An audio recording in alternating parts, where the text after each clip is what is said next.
Duduk bersanding si Marapulai, memakai batik sangat serasi.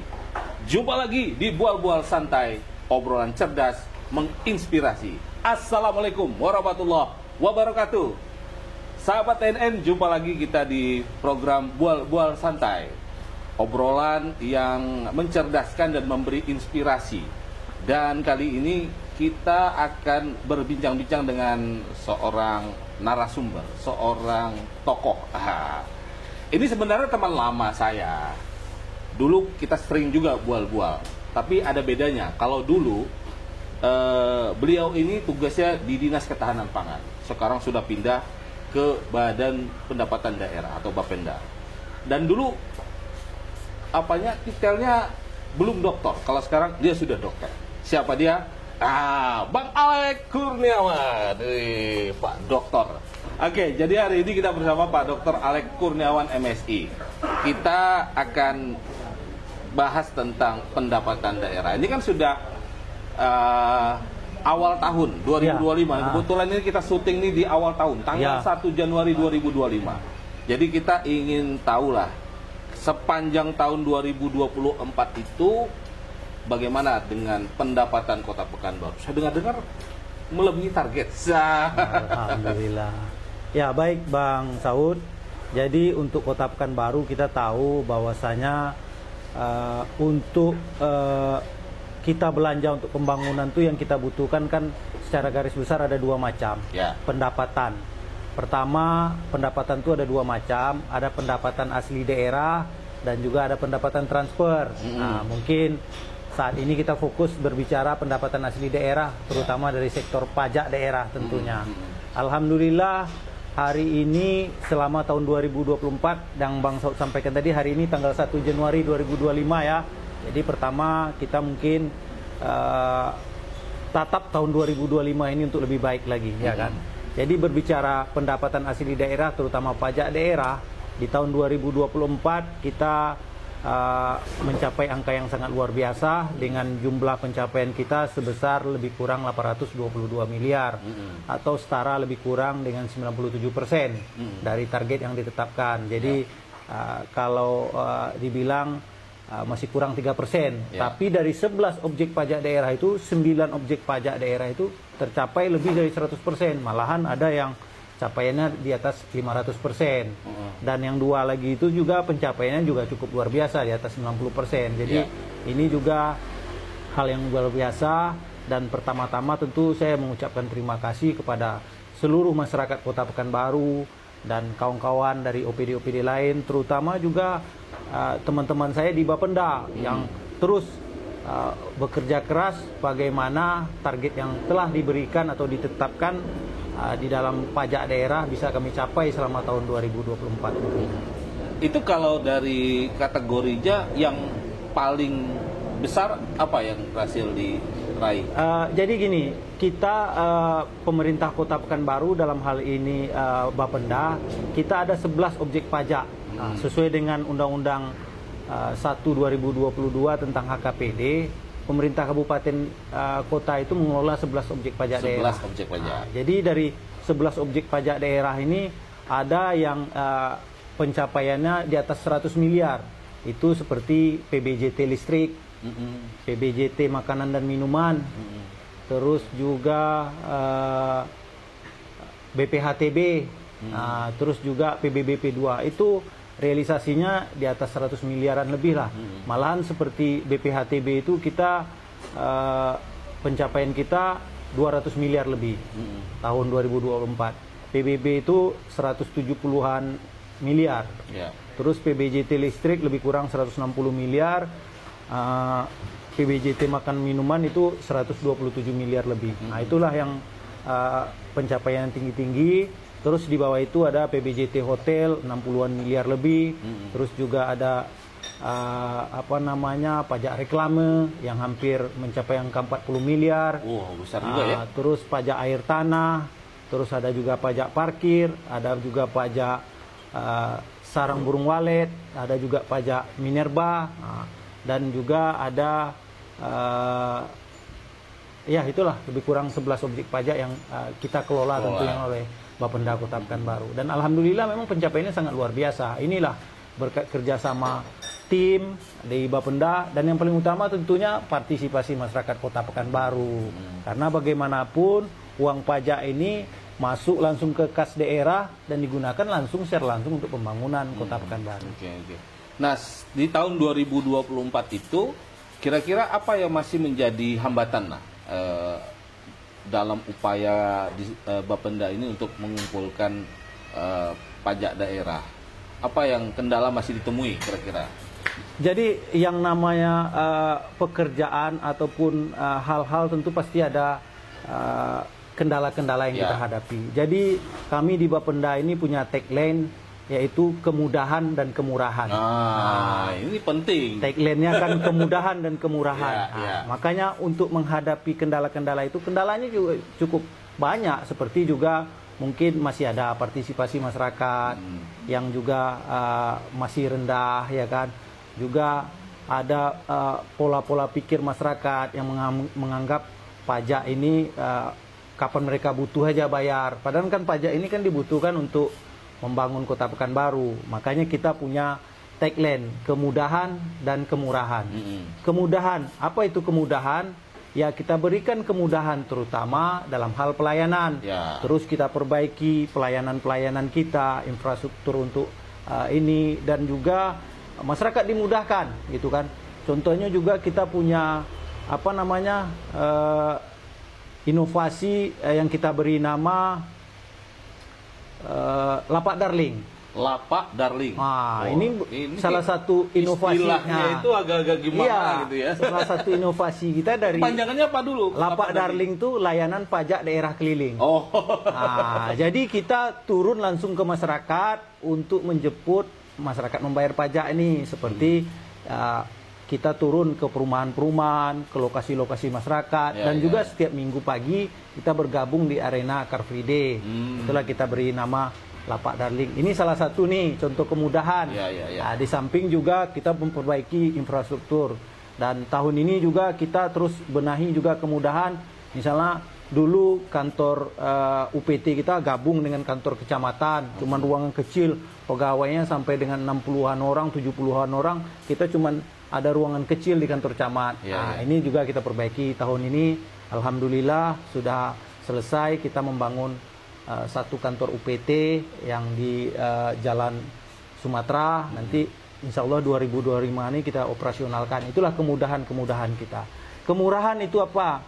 Kemurahan itulah banyak stimulus-stimulus yang kita berikan. Seperti di awal tahun 2024 kemarin kita memberikan stimulus berupa diskon 100%. Ini jadi masyarakat kita yang nilai PBB-nya itu di bawah 100.000, itu kita gratiskan 0%. Jadi masyarakat jangan menganggap PBB ini juga memberatkan, tidak. Jadi bagi masyarakat yang berpenghasilan rendah, yang nilai PBB-nya di bawah 100.000, itu kita gratiskan, atau istilah kita di stimulus di perwakonya itu 0%. Nanti ada yang diskon 25%, 33% sampai dengan 70-an persen. Kita berikan diskon seluruhnya. Dan juga di beberapa waktu selama tahun 2024 kita berikan juga penghapusan denda pajak. Ini kan kemurahan-kemurahan dan banyak lagi. Jadi kita punya tagline kemudahan dan kemurahan. Apa itu? Supaya masyarakat bisa membayar pajaknya untuk pembangunan Kota Pekanbaru. Itu benar. Perlu kemudahan, karena seringkali sahabat TNN itu di masyarakat tuh kita mau menyetor uangnya payah ngantri lama, padahal kita mau ngasih duit sama negara gitu. Betul Bang Saud. Makanya kita juga terus, jadi masyarakat kita mudahkan, termasuk juga masyarakat sebetulnya nggak perlu lagi datang ke kantor Bapenda, karena cukup di handphone juga bisa membayar pajak daerah itu sekarang. Kita punya salah satu inovasi kita beri nama, ada aplikasi Smartech Pekanbaru. Bisa di-download aplikasinya. Smartech Pekanbaru itu, jadi ada di situ aplikasi mulai dari kita mendaftarkan sampai kita membayar pajak daerah. Itu semua jenis pajak. Semua jenis pajak daerah. PBB tadi itu yang 11 objek pajak itu bisa dikelola oleh dibayar di melalui smartphone itu. Smartphone tersebut. Oke. Karena kita link tuh dengan bank-bank yang kerjasama dengan kita, ya kan. Itu. Jadi lebih mudah sekarang. Ya, lebih mudah. Cuma mungkin masyarakat belum teredukasi secara luas, jadi perlahan terus dilakukan ya. Makanya nanti di tahun 2025 ini terus kita lakukan sosialisasi kepada masyarakat tentunya, supaya juga masyarakat tahu. Dan satu hal yang paling prinsip sebetulnya mengenai pajak ini, sebetulnya ini kan lagi rame-rame nih Bang Saud. Oh iya, soal PPN 12%. PPN naik 12% nih. Jadi kita harus samakan persepsi sebetulnya. Pajak ini kan suatu kebutuhan yang dibutuhkan oleh negara ataupun daerah untuk membangun, ya kan? Kita lihatlah, kalau tidak dari pajak, dari mana lagi kita membangun? Apa namanya? Uang untuk mencukupi APBN, APBD itu kan sumbernya dari pajak. Biarpun saya sampaikan tadi di awal, pendapatan itu ada dua macam, ya kan? Ada pendapatan transfer dan ada pendapatan asli daerah. Kalau pendapatan asli daerah itu ada 4 macam, tapi itu semuanya ujung-ujungnya pajak gitu. Ada yang namanya pajak, ada retribusi itu juga kan. Dan dari pendapatan transfer juga begitu. Kita ini kan dapat pendapatan transfer itu 2 macam. Ada yang dari pemerintah pusat dan ada pemerintah provinsi. Namanya dana bagi hasil ataupun DBH lah. DBH dari pusat itu juga, itu kan bagian bagi hasil dari pajak PPN, PPH, itu yang dibagi ke daerah. Dan dana bagi hasil dari provinsi juga begitu, itu dari pajak kendaraan bermotor, biaya balik nama kendaraan bermotor, pajak rokok. Jadi intinya itu semua. Jadi makanya saya sampaikan tadi, pajak ini sangat penting bagi pemerintah, baik itu pemerintah pusat, pemerintah provinsi, pemerintah kabupaten kota untuk membangun daerah gitu. Cuman memang ini juga, dan pemerintah juga akan mengatur, ya kan? Ada seperti yang saya sampaikan istilah tadi, kemurahan, ada stimulus-stimulus, ada insentif yang diberikan kepada masyarakat. Tentu yang lebih idealnya mungkin masyarakat-masyarakat yang berpenghasilan rendah atau kurang mampu itu yang kita berikan insentif. Tidak semua masyarakat itu sama harus bayar pajak, kemudian kalau dia ada kesulitan itu dia bisa minta keringanan. Bisa. Nah, kalau dalam hal perhitungan seperti itulah kan seringkali kita bicara di sektor usaha, ada orang buka usaha, kemudian ada cerita-cerita lah kalau belakangan ini ada orang akhirnya dia berhenti usaha dikenakan pajak tinggi gitu kan. Nah, ini sebenarnya salahnya di mana? Apakah tidak ada komunikasi atau seperti apa? Terus kalau misalnya saya nih buka usaha, saya merasa pajaknya kok ketinggian banget nih, saya nggak sanggup. Itu masih bisa dibicarakan nggak? Bisa. Jadi masyarakat punya hak yang namanya mengajukan keberatan. Keberatan. Banyak macam-macamnya. Kalau PBB, masyarakat, makanya saya sampaikan tadi, masyarakat yang nilai PBB-nya merasa dia tinggi, silakan mengajukan keberatan. Banyak tuh, seperti untuk pensiunan itu kita berikan keringanan. Makanya saya sampaikan tadi kita punya tagline kemudahan dan kemurahan. Keringanan, silakan ada diskon untuk pensiunan ini sampai dengan 75%. Ya kan? Ya banyak hal lagi lah yang lain mengenai ini nih, mengenai perpajakan ini. Jadi tidak serta-merta bahwa pajak itu memberatkan. Bagi masyarakat-masyarakat tertentu kita berikan keringanan. Begitu juga dengan UMKM seperti UMKM yang menjual produk makanan dan minuman gitu. Itu aturan yang mengatur di daerah. Itulah. Intinya jangan dulu langsung alergi dengan kata pajak seperti itu ya. Jadi pajak ini yang penting, pajak ini kan uang pajak ini inilah untuk pembangunan. Juga tidak semuanya yang dipajaki, ya kan? Masyarakat tidak mampu, tentu kita berikan keringanan. Nah, kalau kita bicara potensi di Pekanbaru, dari yang tadi Bang Alex sebutkan, itu kira-kira masih ada nggak yang belum maksimal tergarap sampai saat ini, atau ada kesulitan apa sehingga sulit menggarapnya? Artinya untuk mencapai target di situ. Ya, makanya kita untuk hal-hal seperti ini nih kita punya juga pola kerja yang saya beri nama, ini yang salah satu Bang Saud sampaikan tadi, ini saya angkat di disertasi doktor saya kemarin.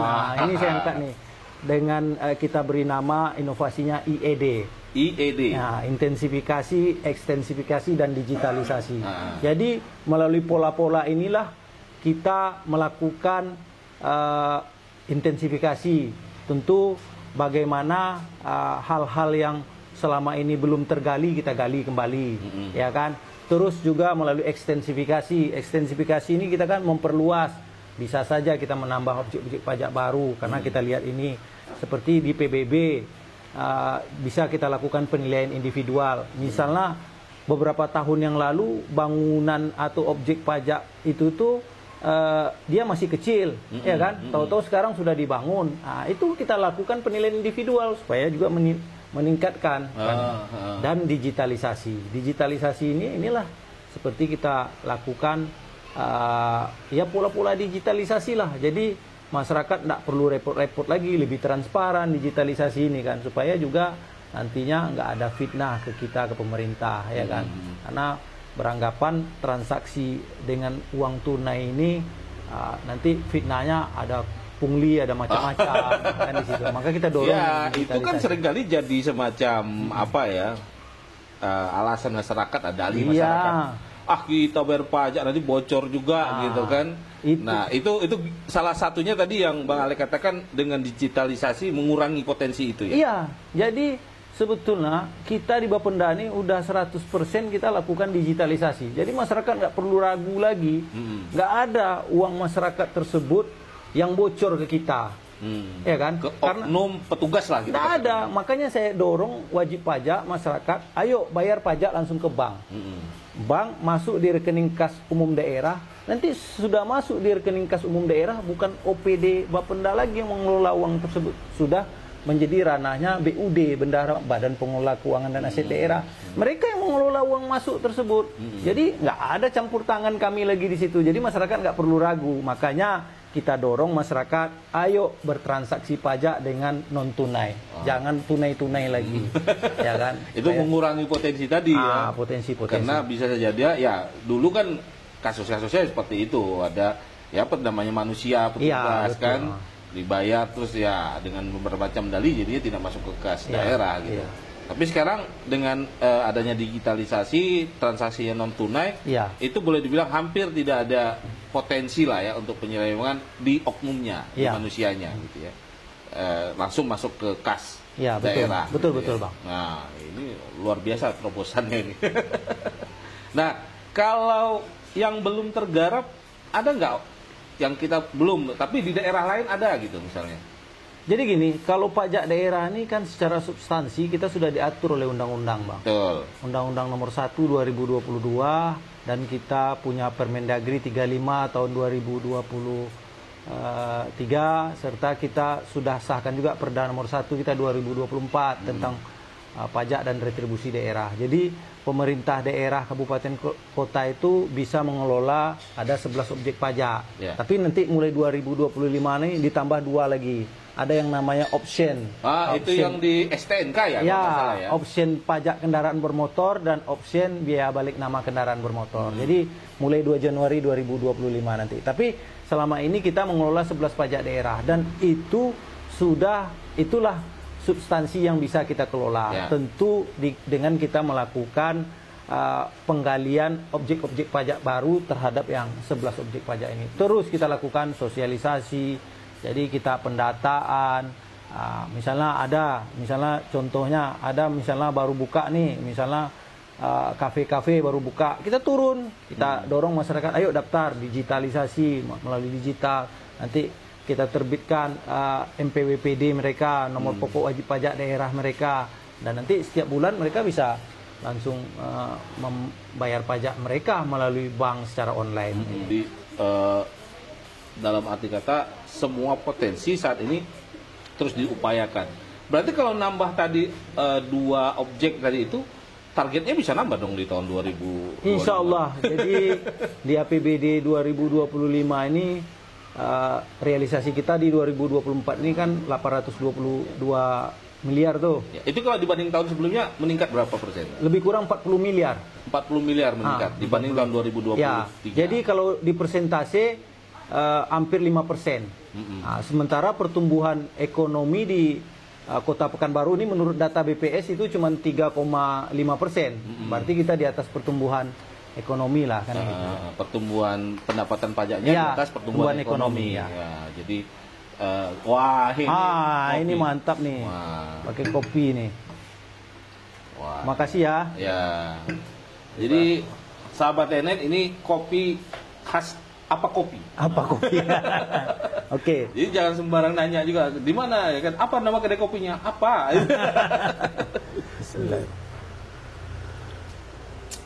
Mantap. Luar biasa nih Bang Alek. Tahu aja tempat-tempat kopi enak.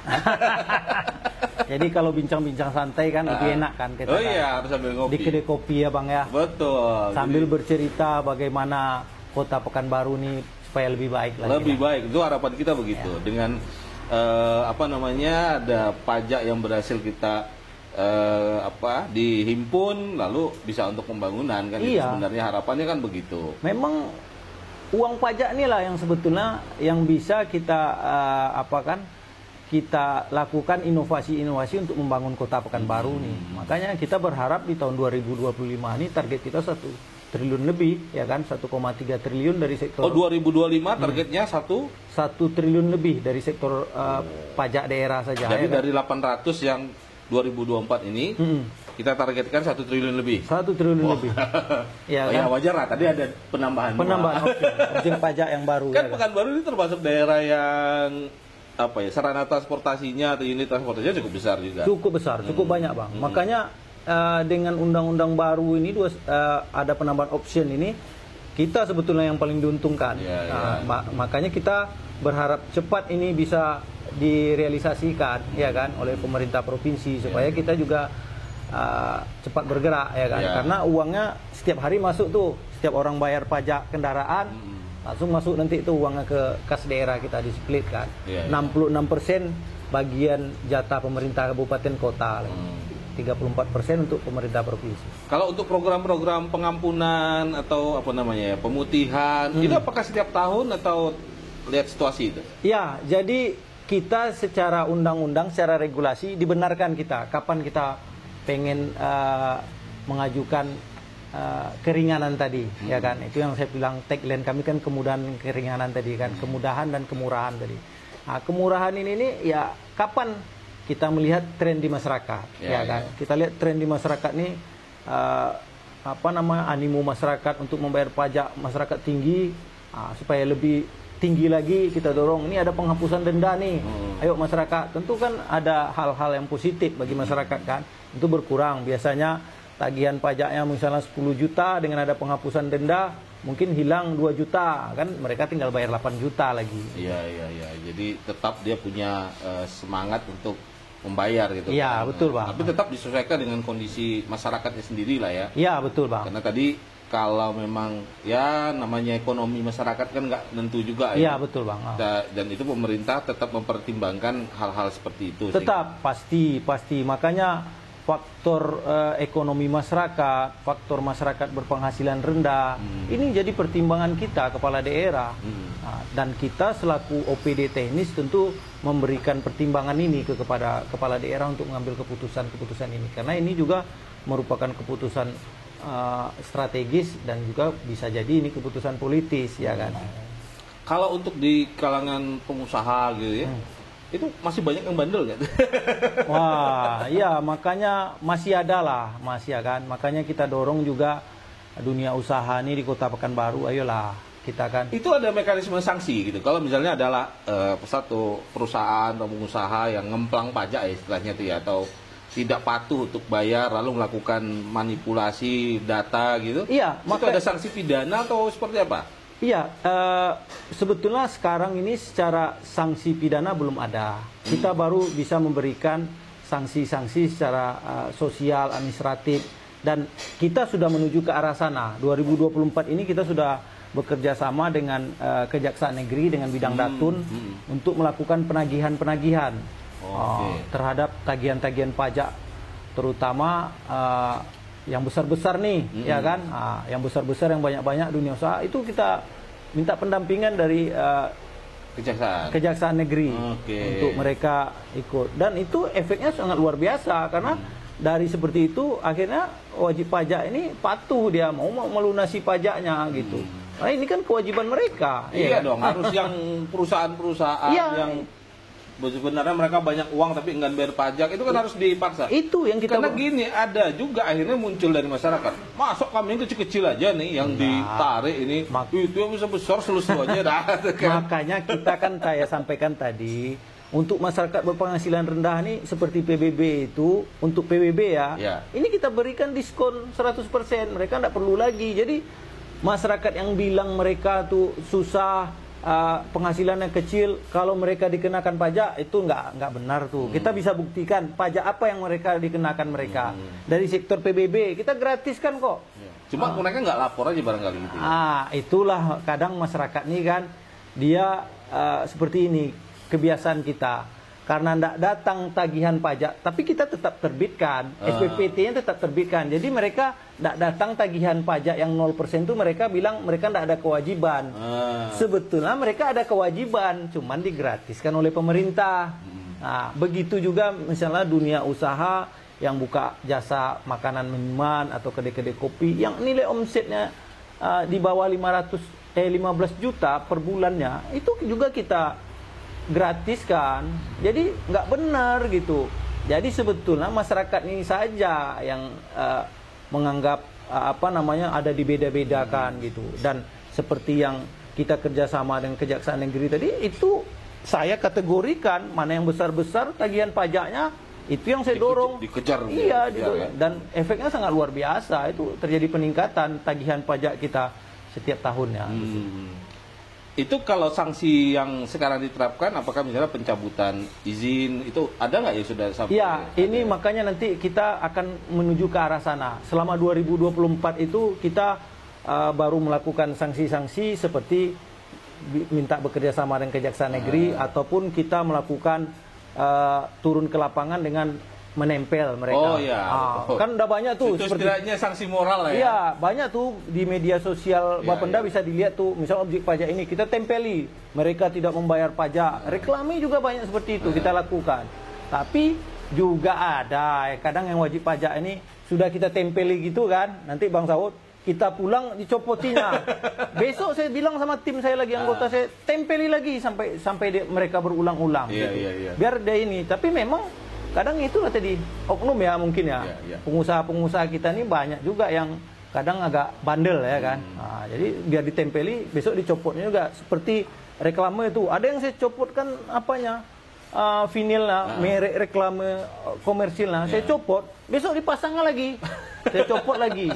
Cuman memang kayak reklame itu kan penertiban yang lebih jauh lagi kan, kita butuh kekuatan, baik itu kekuatan finansial maupun kekuatan secara hukum gitu kan. Kita kan harus siapkan itu semua ya kan. Seperti reklame, kalau kita mau tertibkan, mau tebang tiangnya, itu satu tiang itu besar biayanya Bang Saud. Untuk jadi, melakukan itu harus lintas OPD juga ya. Iya, itu ya kan. Makanya kita baru bisa memberikan sanksi-sanksi moral sosial tadi.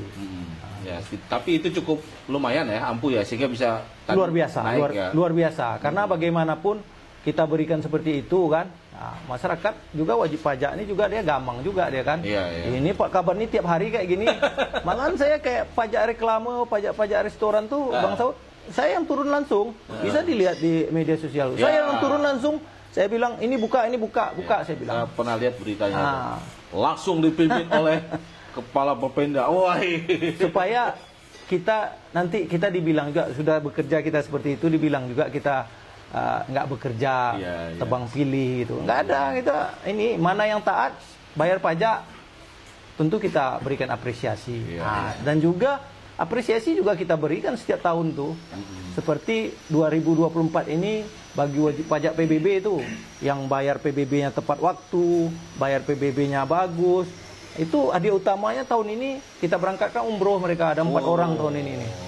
Jadi mekanisme punish and reward itu dijalankan. Tetap kita jalankan. Yang salah dikasih sanksi, diingatkan. Tapi yang patuh taat dapat bonus. Dapat reward. Iya, tahun ini juga ada tuh kita berikan reward kepada RW. Kita pilih dari setiap kecamatan tuh satu RW yang pembayaran pajaknya paling tinggi. Kita berikan juga reward kemarin tuh. Jadi itu sampai ke perangkat pemerintahan di bawah. Iya, betul. Jadi kita berikan tuh tahun ini kita berikan hadiah sebuah televisi kepada RW per kecamatan yang nilai pajak PBB-nya paling besar. Oke. Ya, karena memang RW kan dekat dengan masyarakat. Jadi kalau RW, ketua RT, ketua RW ini membantu mensosialisasikan, itu meningkat ya? Iya, tentu meningkat. Dan untuk PBB... Itu masih ingat yang tahun ini RW di daerah mana tuh? Pokoknya di setiap kecamatan ada, Bang. Oh, jadi dipilih setiap kecamatan ada yang jadi kita menilainya per kecamatan. Misalnya kecamatan Marpoyan Damai ini, RW mana yang paling banyak membayar pajak PBB-nya. Alhamdulillah bukan dapat di tempat di RW saya, makanya nih saya bilang sama Pak RW-nya, malu kita nih di tempat saya kepala Bapenda, enggak ini ya kan gitu lah. Tapi itu bentuk motivasi lah ya. Bentuk fair kita bahwa memang betul-betul kita lakukan dan kita apresiasi kepada Pak RW, Pak RT yang memacu masyarakatnya untuk membayar pajak ini. Dan PBB ini angka kenaikannya di tahun ini cukup signifikan. Yang biasanya 150-an miliar tahun ini sudah capai 173 miliar, ya kan? Itu kan luar biasa, ya kan? Ya, dan kita terima kasih sekali lah kepada perangkat RT, RW yang membantu kita, pemerintah, bagaimana masyarakatnya bisa membayar PBB ini. Kan? Baik, ini luar biasa. Nggak terasa rasanya kalau ngobrol-ngobrol dengan Bang Alek ini. Wow, wajar sedap gitu ya. Ini yang lalu kita cerita pangan, hari ini kita cerita pajak ya Bang ya. Kita masih sama kencang ya. Gitu. Ya dimanapun kita tugas, kita harus mengambil nilai positifnya lah, ya kan. Bagaimana kita memberikan nilai positif dan terutama ibadah lah kan. Bagi tugas-tugas kita. Gitu tapi kalau boleh tahu, bagi dong kata-kata bijak ya atau prinsip selama ini dijalankan apa dalam kehidupan Bang Alek? Saya prinsipnya gini, saya jalani saja tugas-tugas yang diberikan kepada saya itu seperti air mengalir saja. Dan saya tetap menganggap semua komponen di dalam tugas saya itu punya fungsi masing-masing, ya kan? Punya fungsi dan punya peran masing-masing. Jadi mereka harus bisa memberikan peran masing-masing. Dan saya tipenya tidak anti kritik. Silakan mereka memberikan masukan-masukan ataupun kritik yang itu sifatnya membangun, ya kan?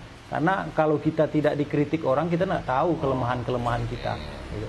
Betul, seorang pemimpin kalau mau semakin meningkat karirnya harus mau dikritik ya. harus siap. Ya, mudah-mudahan semuanya berjalan lancar. Ya, amin. Di tahun 2025 juga Bapenda, ya mudah-mudahan Bang Alek bisa terus sukses melaksanakan amanahnya. Iya, amin. Ya.